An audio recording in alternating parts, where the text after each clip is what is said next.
Pakistan İslam Respublikasının Milli Assambleyasında Vətən müharibəsi tarixi, şəxsiyyət faktoru kitabının urdu dilində nəşrinin rəsmi təqdimat mərasimi keçirilib. Bakı Şəhər İcra Hakimiyyəti və Milli Elmlər Akademiyasının Bakıxanov adına Tarix İnstitutunun birgə layihəsi olan nəşr, Azərbaycanın Vətən müharibəsində qazandığı şanlı qələbəyə və bu tarixi zəfərdə şəxsiyyət amilinin roluna həsr olunub. Tədbirdə Pakistan Milli Assambleyasının vitse-spikeri Syed Qulam Mustafa Şah, Federal Kommunikasiya Naziri Abdulalim Xan, Hüquq və Ədliyyə Naziri Azam Nazir Tarar, İnformasiya və Yayım Naziri Ataullah Tarar, Parlamentlər Arası Dostluq Qrupunun üzvləri, senatorlar və deputatlar, xarici diplomatik korpusun nümayəndələri, tanınmış ictimaiyyət və media təmsilçiləri, eləcə də bu ölkədə yaşayan azərbaycanlılar iştirak ediblər.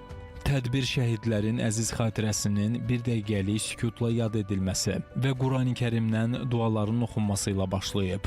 Daha sonra Azərbaycan və Pakistanın dövlət himnləri səsləndirilib. İki ölkə arasındakı qardaşlıq münasibətlərinə həsr olunmuş video çarx nümayiş etdirilib.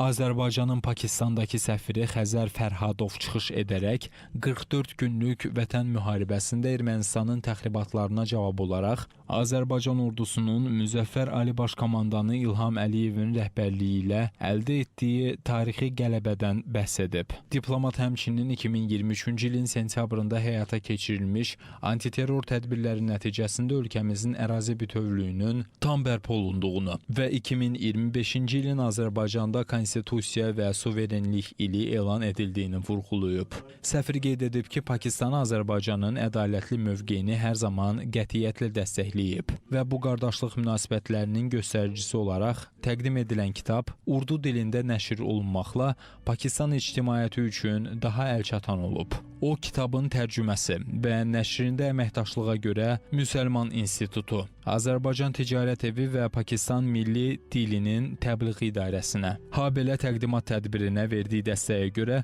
Pakistan Milli Assambleyasının rəhbərliyinə təşəkkür edib.